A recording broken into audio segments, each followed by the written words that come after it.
ఓం హంసస్సోహం కుండలీశ నాగాయ ఆత్మాచల శివాయ. మన యోగ వాసిష్టాన్ని మనం చెప్తూ ఉన్నాం. కర్కటోపాఖ్యాన సర్గ ఏదైతే ఉన్నాయో అందులో 80 సర్గ నేను ప్రారంభించడం జరిగింది. రాక్షసి కర్కటి అనే రాక్షసి 7,000 సంవత్సరాలు గొప్ప తపస్సు చేసి ఆత్మజ్ఞానం పొంది ఉన్న ఒక రాక్షస జాతికి చెందిన స్త్రీ. ఆ రాక్షసి బ్రహ్మజ్ఞానం పొంది నా కానీ తన యొక్క ఆహార నిమిత్తం ఏదైతే ఉందో ఆ నిమిత్తార్థమై పశువులను, అవసరమైతే మనుషులను, ఎందుకంటే రాక్షస జాతి కాబట్టి అది తినడం వాళ్ళ ధర్మం. అది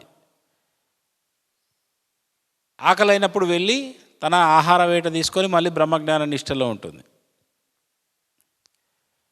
అంతకుముందు ఎందరినో ఇబ్బంది పెట్టింది. అయితే ఒకానొకనాడు ఒక రాజ్యానికి పరిమితమైంది. అంటే ఆ వంతు వచ్చిందో ఏమో. రాజు మంత్రి పోతారు. ఆ రాజు మంత్రి వెళ్ళేటప్పుడు ఈ కర్కటి అనే రాక్షసి కనిపిస్తుంది. మీరు ఎక్కడి వాళ్ళు? మేము పలానా రాజ్యం వాళ్ళము అనే చిన్న వాదం జరుగుతుంది. ఆ వాదం గురించిన సర్గలు మనం తర్వాత చెప్పుకుందాం.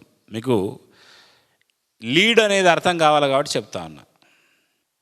రాజు మంత్రి కొంత ఆవేశంగా ఏదో మాట్లాడతాడు రాక్షసుతోని. అప్పుడు అంటే బ్రహ్మజ్ఞానము లేనివారు రాజ్యపాలకులుగా అర్హులు కాదు. మీరు గనక నా ప్రశ్నలకు మీరు సమాధానం చెప్పకపోతే నేను మీ రాజ్యంలో మీద పడి ఎవరు దొరికితే వాళ్ళని తినేస్తా, చంపుకు తింటా అంటే రాక్షసి వాళ్ళకి చెప్తుంది. బ్రహ్మజ్ఞాని ఈ మాట అంటున్నది. బ్రహ్మజ్ఞానం పొందింది అక్కడ కూడా.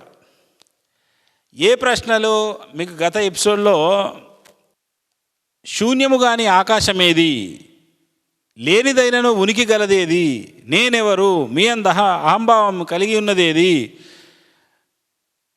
నడుచుచున్నా నడవనిదేది, గతి నిరోధ మొనర్పుకున్నను స్థిరముగా ఉండునదేది, చేతన వస్తువైనను రాతివలే కదలక ఉండునదేది, చిదాకాశ విచిత్రముగా చింతించున్నదెవరు. ఇటువంటి ప్రశ్నలు రాక్షసి రాజుకు మంత్రికి ఇద్దరికి గలిపేస్తుంది. మనకు మంత్రి చెప్తున్నాడు 80వ సర్గలో ప్రశ్న భేదనము అనే టాపిక్. ఈ కథ అంతా, ఈ యొక్క తత్వమంతా వశిష్ఠ మహర్షి శ్రీరామచంద్రుడికి చెప్తున్నాడు. ఒకనొక సమయంలో కర్కటి అనే రాక్షసికి, రాజుకు, మంత్రికి ఈ రకమైన ఆత్మజ్ఞాన సంభాషణ జరిగింది. రామా ఇది విను అని చెప్తా ఉన్నారు.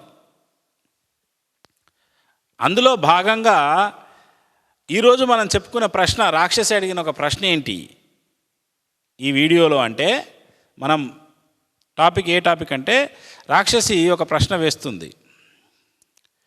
గచ్చన్న గచ్చతి చక. ఇది 79వ సర్గ అంతా ప్రశ్నలు ఉంటాయి. కానీ నేను అక్కడ ప్రశ్న ఇక్కడ జవాబును మిక్స్ చేసి చెప్తేనే సాధకులకు అర్థమవుతుంటుంది ఏ ప్రశ్నకు ఏ సమాధానం ఏ రీతిన వచ్చింది అని. రాక్షసి వేస్తుంది ప్రశ్న. రాక్షస్యువాచ. ఇది ఒక గొప్ప ప్రశ్న. గచ్చన్న గచ్చతి చకః కోతిష్టన్నపి తిష్టతి కశ్చేతనోపి పాషాణః కచ్చిద్వ్యోమ్ని విచిత్రకృత్.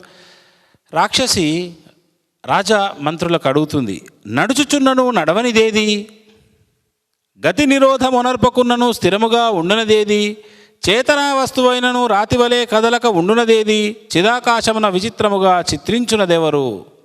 ఇది ప్రశ్నలు. గత ఎపిసోడ్లో మీకు కొన్ని ప్రశ్నలకు సమాధానాలు ఉన్నవి. అవి మీరు మన ఫస్ట్ ఎపిసోడ్ చూస్తే మీకు అర్థమవుతుంది.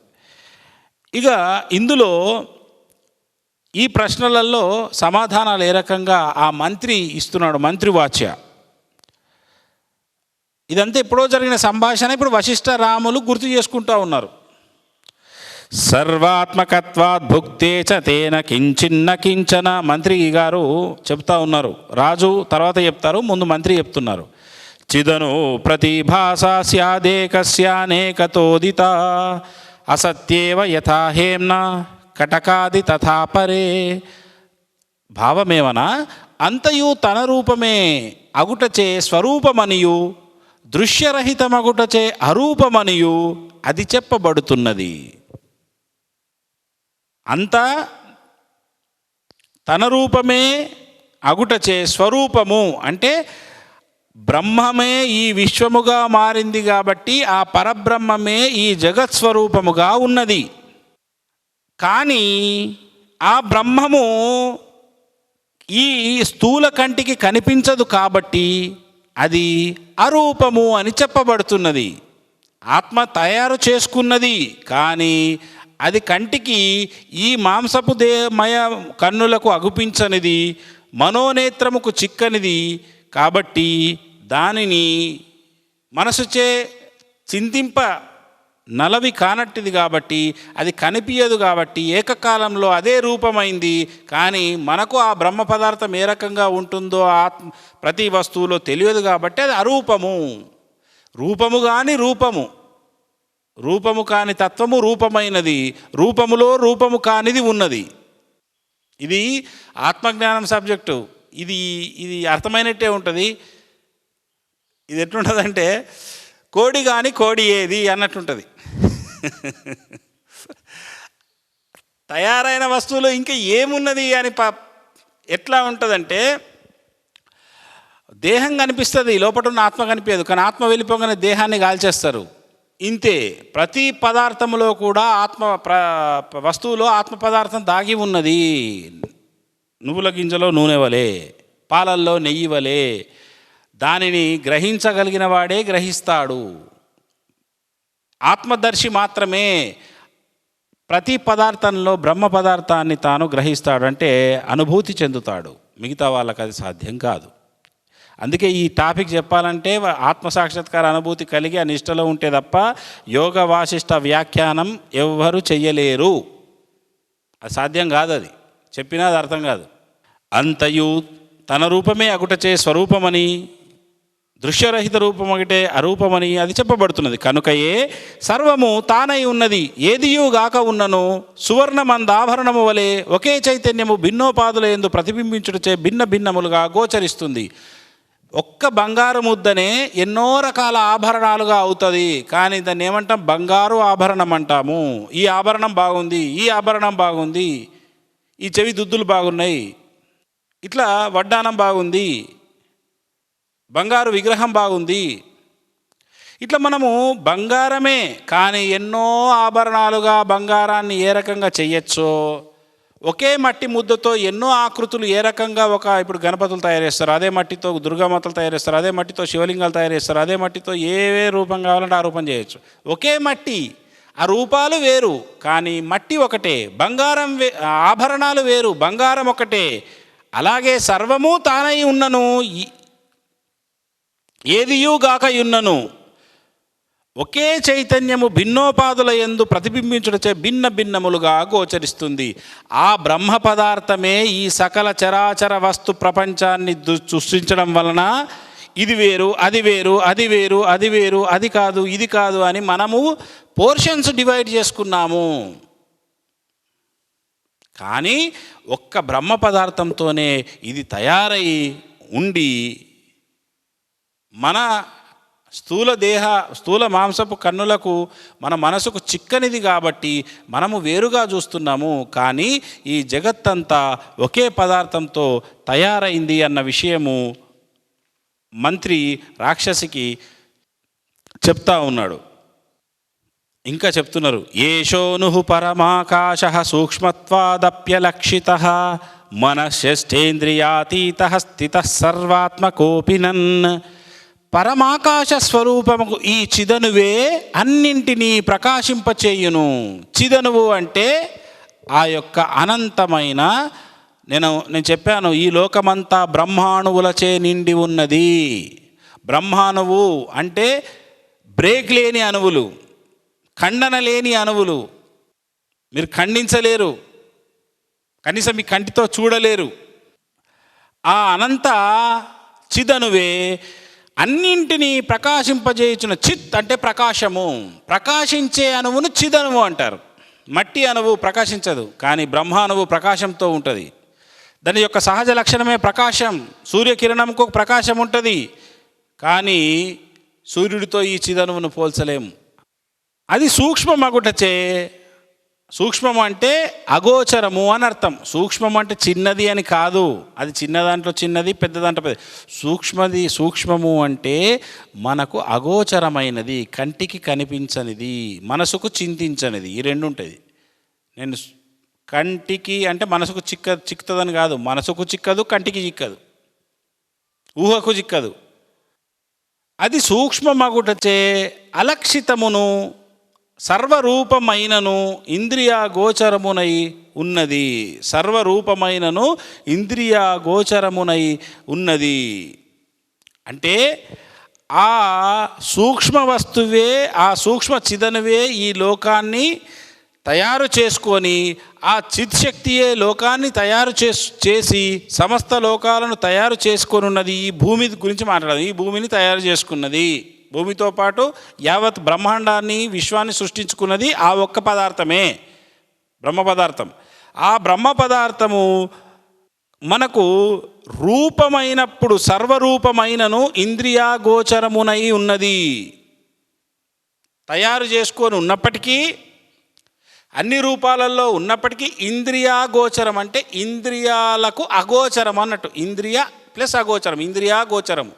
ఇంద్రియాగోచరమై, అగోచరము అంటే కనిపించదు, సూక్ష్మము, అదే తయారు చేసుకున్నది. కానీ అది మహాసూక్ష్మము, దాన్ని మనం కనుగొనలేము. అత్యంత సూక్ష్మమైనది, అన్నిటికీ ఆధారమైనది. దానిని మనము ఇంద్రియాలతో అంటే కన్నుతో, మనసుతో, పంచేంద్రియాలు, పంచకర్మేంద్రియాలు, వీటితో మనం గుర్తించలేము. సర్వాత్మకత్వాన్నైవాసౌ శూన్యో భవతి కర్హిచిత్ యదస్తి న తదస్తితి వక్తామంత ఇతి స్మృతః. ఆ సద్వస్తువు శూన్యమనుట ప్రమాణ విరుద్ధము. ఏది సర్వాత్మకమో అది శూన్యం ఎట్లగును అని మళ్ళీ రాక్షసికి మంత్రి అంటున్నారు. ఆ చిదను ఆత్మ స్వరూపమే అగుటచే తన ఆత్మనే నిషేధించుట ఎవరికి ఎట్లు సంభవించును? మనకు ఈ ధ్యానం చేసే చాలామంది మాటలలో పరమాత్మను శూన్యము అంటారు. ముఖ్యంగా బుద్ధుడి యొక్క లిటరేచర్ను బాగా వక్రతో పట్టించారండి. బుద్ధుల వారు భగవంతుణ్ణి శూన్యము అన్నారు అని చెప్పారు. ఇక ఒక్క పదం పట్టుకొని శూన్యం శూన్యం శూన్యం శూన్యం అన్నారు. లాంగ్వేజ్ ప్రాబ్లం మన వాళ్ళకు. పూర్ణము, సున్నాను అంటే ఆ పూర్ణత్వమును, ఆ జీరోను ఏమంటారు? పూర్ణము అని కూడా అంటారు సంస్కృతంలో. అలాగే ఇంగ్లీష్లో, మరాఠీలో కానీ, హిందీలో కానీ, హిందీలో శూన్య అంటారు. శూన్య అంటేది పూర్ణము. ఏక్ శూన్య శూన్య, 100 రూపాయలని ఏక్ శూన్య శూన్య అంటారు, అంతే తప్ప 100ను ఏక్ శూన్య శూన్య. శూన్య అంటే ఇప్పుడు అక్కడ ఏం లేదనా, అక్కడ ఒకటికి విలువ పెరిగిందనా? ఓం పూర్ణమదః పూర్ణమిదం పూర్ణాత్ పూర్ణముదచ్యతే పూర్ణస్య పూర్ణమాదాయ పూర్ణమేవావశిష్యతే. పూర్ణము నుంచి ఈ సమస్త విశ్వము వచ్చింది. అది పూర్ణము, ఇది పూర్ణము. ఇక్కడ ఉన్నది పూర్ణము, అక్కడ ఉన్నది పూర్ణమే. పూర్ణముకు పూర్ణము కలిపినా పూర్ణమే ఉంటుంది. పూర్ణము నుంచి పూర్ణము తీసేసినా పూర్ణమే మిగులుతుంది. That means 0 - 0 = 0, 0 + 0 = 0. అంటే ఆత్మ నుంచి ఆత్మను తీసివేసినా, పరమాత్మ నుంచి పరమాత్మను తొలగించినా, పరమాత్మకు పరమాత్మ కలిపినా అంతే. అక్కడ ఏమీ లేదని కాదు, సర్వపూర్ణమై, సర్వ తేజోమయమై, సర్వమై, సర్వానికి ఆధారమై ఉన్న స్థితి శూన్యము. అంటే బుద్ధుని యొక్క ఉద్దేశంలో శూన్యముకు ఇంత కథ ఉన్నది. పూర్ణు శబరిమాత వారు కూడా తన రచనలో రాశారు. సున్న చూడవదెందుకే ఓ మనస ఇది ఉత్తమాయ అనుచున్. అంటే ఇంత ఉంటుంది పూర్ణముకు. వాళ్ళు 0 అంటే ఏంది?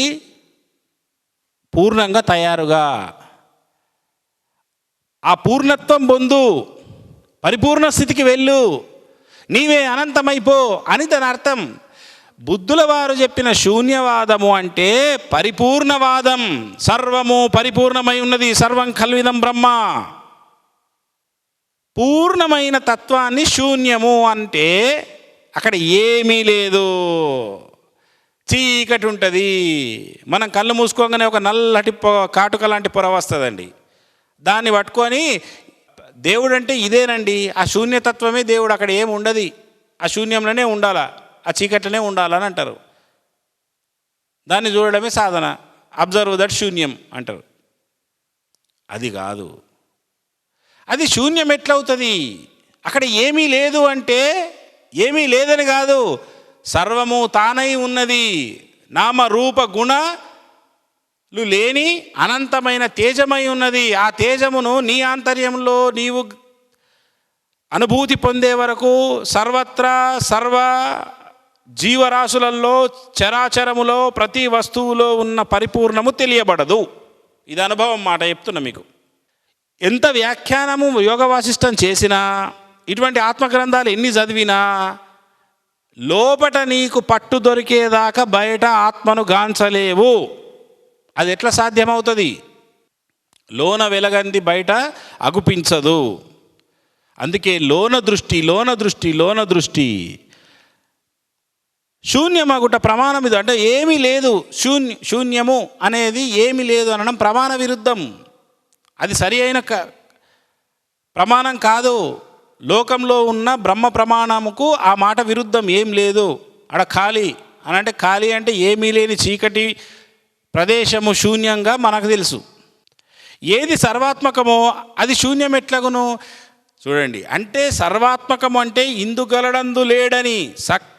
ఇక్కడ అక్కడ అక్కడ అన్ని ప్లేస్లల్లో, అన్ని చోట్లల్లో, అన్ని లోకాలల్లో ఒకే తేజము అనంత తేజోమయమై ఉన్నప్పుడు, ఒకే పదార్థం తయారు చేసుకున్నప్పుడు, నవగ్రహాలన్నిటికీ ఒకటే సూర్యుడు, ఒక్క సూర్యుడితోనే నవగ్రహాలన్నింటిలో వెలుగున్నాయి. కాకపోతే వెలుగు యొక్క ప్రకాశము మనకొక హీట్ ఉంటుంది. చంద్రుడి మీద ఒక హీట్ ఉండవచ్చు, అంగారకుడి మీద ఒక హీట్ ఉండవచ్చు, కానీ అన్నిటికీ సూర్యుడి నుంచే కదా ప్రకాశం వస్తుంది. తేడా ఉండవచ్చు దాని యొక్క మనకున్న దూరం బట్టి సూర్యుడిది, కానీ ఆత్మ దాంట్లో తేడా ఉండదు. ఇప్పుడు ఈ క్షణము ఇక్కడ ఎట్లుందో ఇప్పుడు అక్కడ సూర్యుడి లోపల కూడా అంతే ప్రకాశంగా ఉంటుంది. దీనిని లోపట వెలిగితే బయట ఎట్లుంది అనే స్ఫురణకు చిక్కుతుంది. అప్పటిదాకా మీకు చిక్కదు ఆ యొక్క తత్వం. అందుకే శూన్యం, దేవుడు అంటే శూన్యం, ఏమీ లేదు అని కాదు. సర్వం వైపూర్ణం బ్రహ్మ, సర్వం వైపూర్ణం స్వాహ. సర్వం ఇప్పుడు ఆత్మసాక్షాత్కార బ్రహ్మయజ్ఞం చేస్తున్నాం కదా, లాస్ట్కు సర్వం వైపూర్ణం స్వాహ, సర్వం వైపూర్ణం స్వాహ, సర్వం వైపూర్ణం స్వాహ అని మిగిలిన ద్రవ్యాలన్నీ నేపిస్తారు. అంటే దాని అర్థమైంది, సర్వము ఉన్నది ఒకటే పూర్ణం. ఆ సద్వస్సు శూన్యం అనుట ప్రమాణ విరుద్ధము. ఏది సర్వాత్మకమో అది శూన్యం ఎట్లాగును అని ప్రశ్నిస్తుండే. శూన్యం కాదు. ఆ చిదనువు ఆత్మస్వరూపమే అగుటచే తన ఆత్మనే నిషేధించుట ఎవరికెట్ట సంభవమను అగును? ఉన్నదంతా అదే తయారు చేసుకున్నది. మీరు అనుకుంటున్న ఖాళీ ప్లేసును, ఆ శూన్యం ప్లేసును కూడా తయారు చేసింది అదే. అది లేదు అక్కడ అని చెప్పడానికి అది ఎంతటి విరుద్ధము? సర్వము తానే కాబట్టి అది తప్ప ఇంకొకటి లేదు.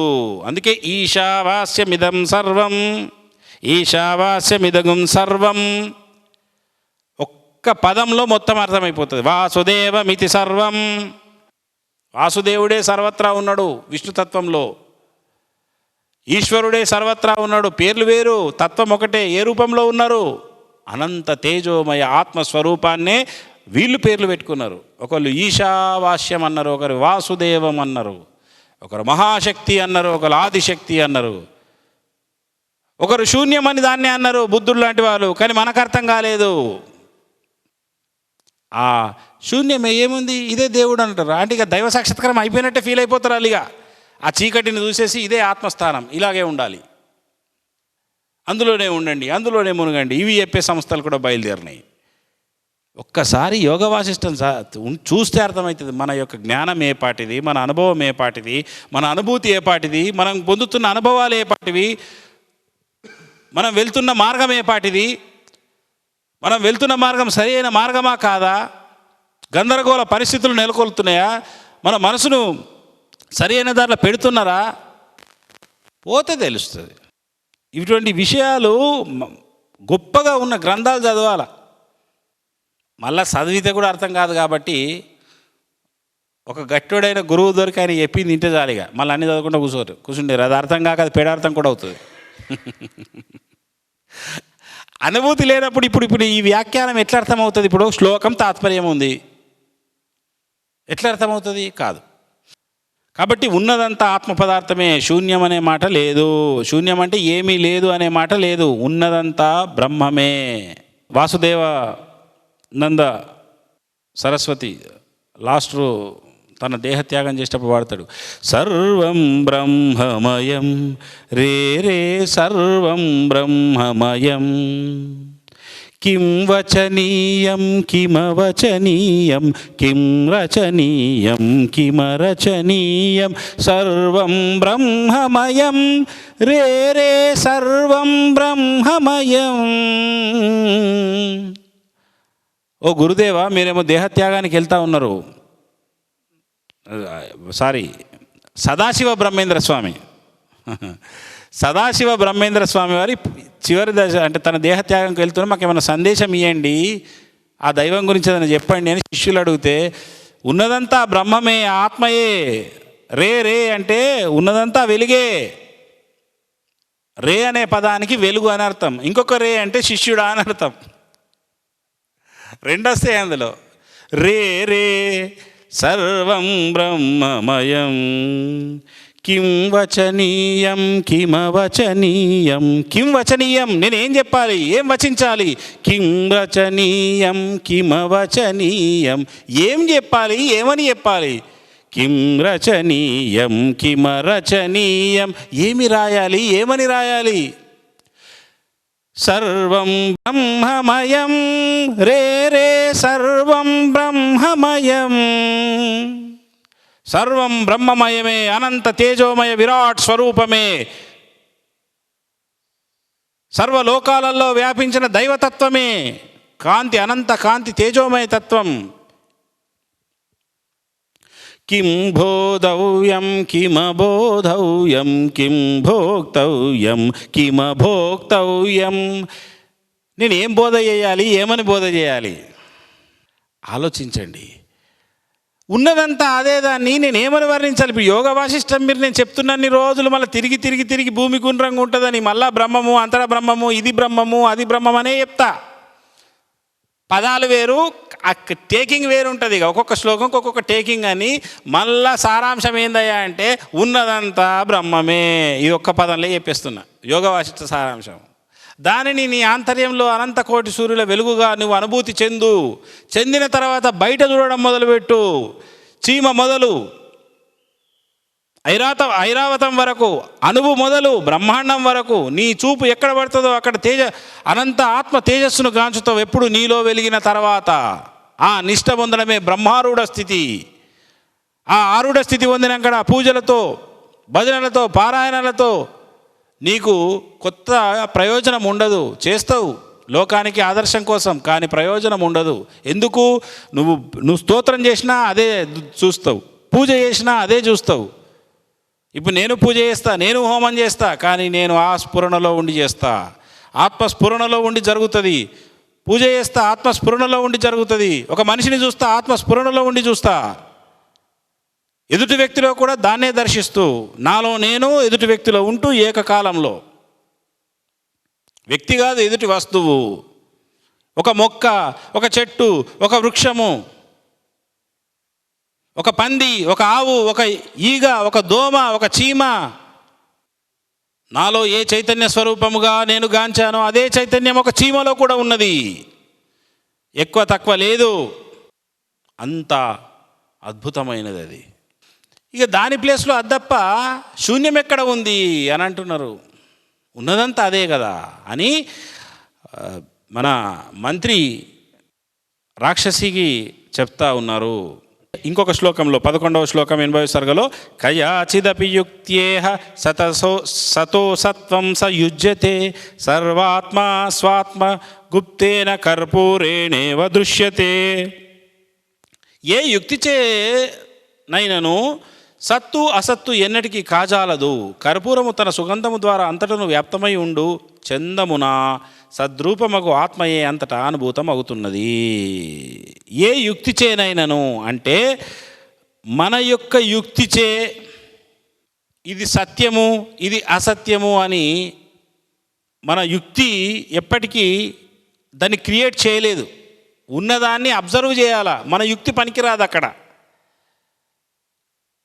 ఉన్నదంతా సత్తు అసత్తని కాదు, ఉన్నదంతా సత్తే. సత్తు అంటే సత్యము, సత్యము అంటే ఆత్మ. ఇక్కడ సత్తు అన్న ఆత్మ, అసత్ అంటే అనాత్మ. ఉన్నది అనాత్మ ఎక్కడా లేదు, ఉన్నదంతా ఆత్మయే.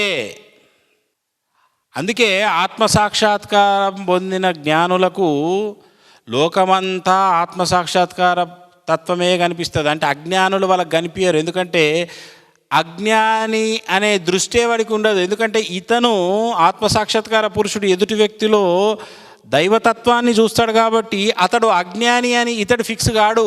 అతడు జ్ఞానే, కానీ అతడి లోపల అతడికి అతను తెలియబడలేదేమో, కానీ నాకైతే అతడు జ్ఞాని అని తెలుసుకున్నా. జ్ఞాని అంటే ఆత్మ సాక్షాత్కార తత్వము.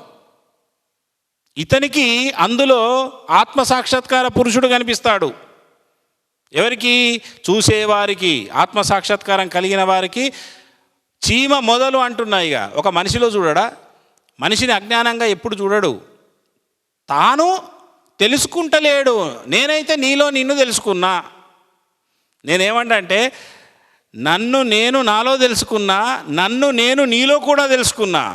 నీలో ఉన్న నన్ను తెలుసుకున్నా, కానీ నీలో ఉన్న నిన్ను నువ్వు తెలుసుకో బాబు అంట. జుట్టు వీక్కుంటారు ఈ మాటలకు. కొంచెం ఇది మళ్ళా రివైండ్ పోయి తెలుసుకోవాలి. ఇది కొంచెము అర్థమైనట్టే ఉంటుంది, ఏమర్థం కాదు. అర్థం కానట్టే ఉంటుంది, కొంచెం అర్థమైనట్టు ఉంటుంది. కొంచెం అయితే ఈ ఆత్మజ్ఞానం మనకు అవసరమా అని చెప్పి ఈ వీడియో తీసేసి ఇంకో వీడియో పోతాం. అట్లుంటుంది. అంటే ఇది ఫైనల్ టాపిక్. అవి ఇది ద పిహెచ్డి టాపిక్, ఆత్మ టాపిక్. మీకు దొరికి అది అర్థమవుతుందంటే మీరు అదృష్టవంతులు. జస్ట్ ఇప్పుడు నేను చెప్పేది మీకు అండర్స్టాండ్ అయితే మీరు 100% అండి. మ్యాక్సిమం ఈ జన్మ ఇంకా మీకు అది మోక్షమే కాదు. ఆత్మజ్ఞానం పురుషులేదు. అర్థమైతే చాలు. అర్థమైతే ఆచరణకు వస్తారు కదా, ఆచరించారంటే అయిపోతుంది. అందులో ఏం డౌట్ లేదు, అది పెద్ద విషయం కాదు. భగవాన్ రమణులు అన్నారు ఆత్మసాక్షాత్కారమే అత్యంత సులభం ఇవి అర్థమైతే. అర్థం కాకపోతే దీనంత కఠినం ఇంకొకటి లేదు. అందుకే బ్రహ్మ విద్య అంటే అన్ని ఇదే బ్రహ్మ విద్యనా అంటారు ప్రతిదానికి. బ్రహ్మ విద్య అంటే ఏంది? ఇదే ఇప్పుడు నేను చెప్పేదే బ్రహ్మ విద్య. అన్ని అర్థమవుతుంది కానీ ఇది అర్థం కాదు. ఇది అర్థమవుతుందంటే అదృష్టవంతులం. ఇక మనం ఒక లెవెల్ వ్యక్తులమనే, అంటే ఒక స్థాయి వ్యక్తులము అని అర్థం. ఇక పొందుడు మాట దేవుడు ఎరుగు. అర్థమైతే చాలా అదృష్టం. అర్థమైతే అనుభూతికి వస్తుంది మెల్లగా. ఏ యుక్తి చేయనైనను అసత్తు సత్తు ఎన్నటి కాజాలు. కర్పూరము తన సుగంధము ద్వారా అంతటను వ్యాప్తమై ఉండి చెందామని. అంటే కర్పూరం కానీ ఇప్పుడు పచ్చ కర్పూరం ఉంది, మనము ఒక నిప్పు కనుక మీద వేసామనుకోండి, ఎక్కడనో ఒక చోట వస్తే రూమ్ అంతా వ్యాపిస్తుంది. ఇప్పుడు అది ఎక్కడున్నట్టు? ఒక ప్లేస్లో లేనట్టు అన్ని ప్లేస్లలో ఉన్నది. ఏ మూలకైనా ఆ స్మెల్ వస్తుంది. వ్యాపించి ఉన్నది అది కర్పూరం. ఒక చోట పుట్టింది కానీ అంతటా అది ఎట్లా వ్యాపనం అయిందో పరబ్రహ్మం కూడా అదే రీతిన ఆత్మ సర్వత్రా వ్యాపకమై తన యొక్క ఇంపాక్ట్ చూపుతుంది, తన ప్రభావం చూపుతుంది, తన యొక్క శక్తిని చూపుతుంది. చూపుతున్నాను అనే స్ఫురణ లేకుండా చూపుతుంది, చేస్తున్నాను అనే స్ఫురణ లేకుండా చేస్తుంది. ఇది అర్థం చేసుకోవాలి. చూపుతున్నాను అనే స్ఫురణ లేకుండా, చేస్తున్నాను అనే స్ఫురణ లేకుండా. మన వలేగా నేను చేస్తున్నా చూడండి, ఈ విశ్వం అంతా నడుపుతుంది నేనే అని ఈ స్ఫురణ ఉండదు ఆత్మకు, ఆ ఆత్మశక్తికి. చేస్తున్నాను లేదు, చేయబడటం లేదు. దాని యొక్క సహజ గుణం అది, సహజత్వం అది. దాంతో ఏం జరగాలో అంత సహజంగా జరుగుతుంది. ఇప్పుడు మనలో కదా కణ విభజన సహజంగా దానికి అది జరుగుతూ, మనం ఎట్లయితే సహజంగా ఉచ్ఛ్వాస నిశ్వాసాలు సహజంగా తీసుకుంటున్నాం, కన్నురెప్పలు సహజంగా ఎట్లయితే దానికి అదే చేస్తుందో అసంకల్పితంగానే ఇదంతా జరుగుతుంది. పచ్చకర్పూరం అనుకుంటుందా నేను సుగంధాన్ని విరజిమ్ముతున్నా అని అది అనుకోదు, మనం గుర్తిస్తాం. అట్లనే భగవంతుడు ఉన్నాడు అని భగవంతుడు అనుకోడు, భగవతత్వం అనుకోదు. మనం అనుకుంటాం, మనసు ఉన్నంతసేపు మనం అనుకుంటాం. ఆ మనసు పోయి అందులో కలిస్తే మనం కూడా అనుకోము, మనమే దైవతత్వంగా అయిపోతాం. ఇదే ఆత్మసాక్షాత్కారం. మరి అక్కడ ఏముంటుందండి అంటే మరి ఏముండదు, అదే ఉంటుంది. ఏం లేదంటే శూన్యమని కాదు, మళ్ళీ అన్నీ నీవే, అన్నీ నేనైనా తెలుస్తుందా? తెలియదు. అంటే చూచుచున్నప్పుడు చూడబడనిది, వింటున్నప్పుడు వినబడనిది. చూచుచున్నప్పుడు చూడబడనిది, వినేటప్పుడు వినబడనిది. చూద్దామంటే చూడబడనిది, చూచుచున్నప్పుడు చూడబడనిది, మళ్ళీ వినేటప్పుడు వినబడనిది. అదే ఆత్మ అంటే. ఇప్పుడు ఇది చెప్తూ ఉంటే నాకు నెమ్మదిగా ఆ స్ఫురణ పెరిగి నిశ్చలమైపోతుంది. కాబట్టి ఇంకొక శ్లోకం చెప్పి మనము ముగిద్దాం. చిన్మాత్రానుహుస ఏవేహ సర్వం కించిన్మనస్థితం న కించిదింద్రియాతీత రూపత్వాదమలః స్థితః. ఇంద్రియ వృత్తులచే ఆ చిద్వస్తువు అనేక రూపములుగా ప్రతీతమగుటచే అంతయు అదియే అగును. ఇంద్రియాతీతమును అపరిచ్ఛిన్నమును అయిన శుద్ధ చైతన్యము మాత్రమై ఉండుటచే ఏదియుగాక ఉన్నది. అంటే ఇంద్రియ వృత్తులచే మనకు అనేక రూపాలు ఉన్నాయి. ఇంద్రియాలు పనిచేస్తున్నంతసేపు ఇది ఉన్నది, ఇది ఉన్నది, ఇది కూలర్ ఉన్నది, ఫ్రిడ్జ్ ఉన్నది, చైర్ ఉన్నది, మనిషి ఉన్నాడు, ఆ జంతువు ఉన్నది, వృక్షం ఉన్నది అని ఇంద్రియాలు గమనించేంతసేపే ఉంటుంది. మళ్ళీ నిద్రలో ఇవి ఉన్నాయి అవి ఉన్నాయి అని ఎవరు అన్నారు. ఎట్లయితే నిద్రలో నువ్వు ఉన్న ఏమీ లేవు అని, ఏమీ ఉన్నాయని నువ్వు గుర్తించకపోయినా అన్నీ ఎలా ఉన్నాయో, ఇంద్రియాలు పనిచేస్తున్నప్పుడు ఉన్నవి అని చెప్తున్నావు. ఇంద్రియాతీతమును అపరిచ్ఛిన్నమునునైన శుద్ధ చైతన్యం మాత్రమే ఉండుటచే ఏదియుగాక ఉన్నది.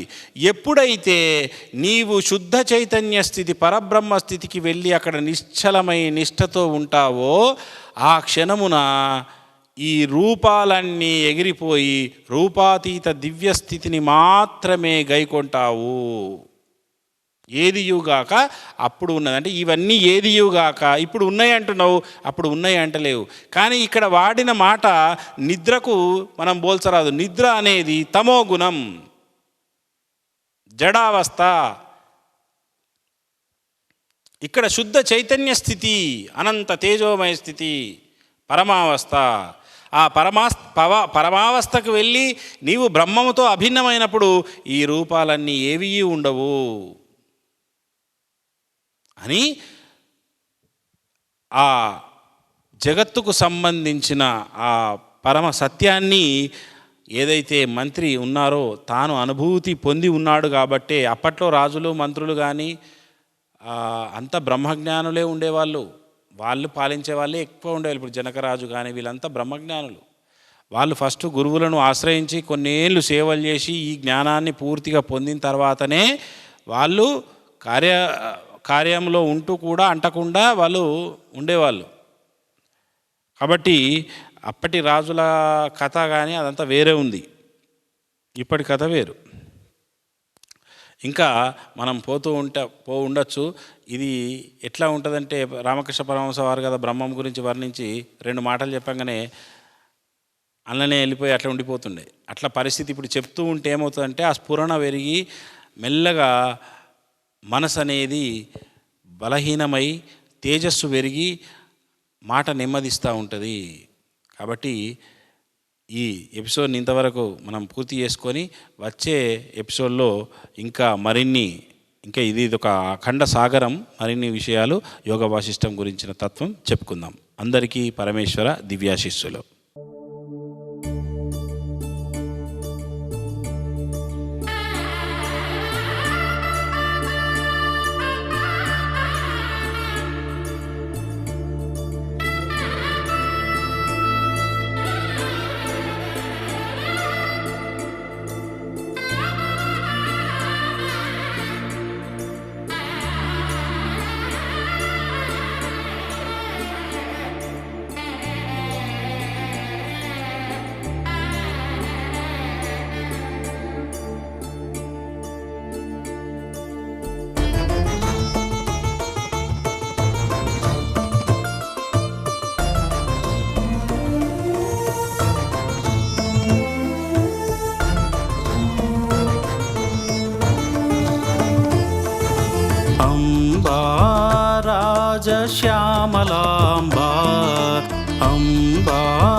రాజశ్యామలాంబా నీ దీవెనలో నిత్యము ఉండెదను నీ దర్శనము అనుక్షణము చేసెదను నా అంతరంగమున శాంతి సాగరము వర్ధిల్లజేయుము అంబా రాజశ్యామలాంబా అంబా రాజశ్యామలాంబా.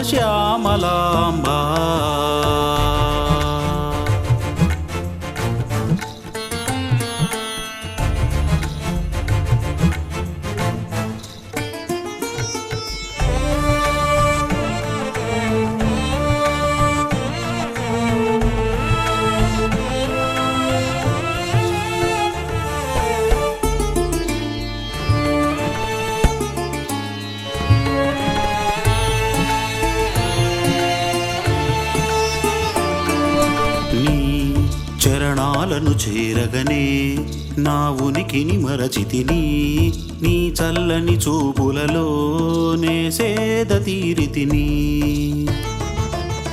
నీ చరణాలను చేరగనే నా ఉనికిని మరచితిని నీ చల్లని చూపులలో నే సేద తీరితిని నా ఆనందానికి మూలము నీవే రాజశ్యామలా నా రాజయోగపు మార్గము నీవే రాజశ్యామలా నీదరి చేరగ మామది అందు నిచ్చల భక్తిని విరజిల్లే అంబా రాజశ్యామలాంబా అంబా రాజశ్యామలాంబా.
అని నాదము చేయగనే నా మనసును దాటితిని అనంత తేజములో నే లీనమయ్యితిని ఓం అని నాదము చేయగనే నా మనసును దాటితిని అనంత తేజములో నే లీనమయ్యితిని నా ఆత్మయోగముకు తల్లివి నీవే రాజశ్యామలా నా భోగ భాగ్యముల నిలయము నీవే రాజశ్యామలా.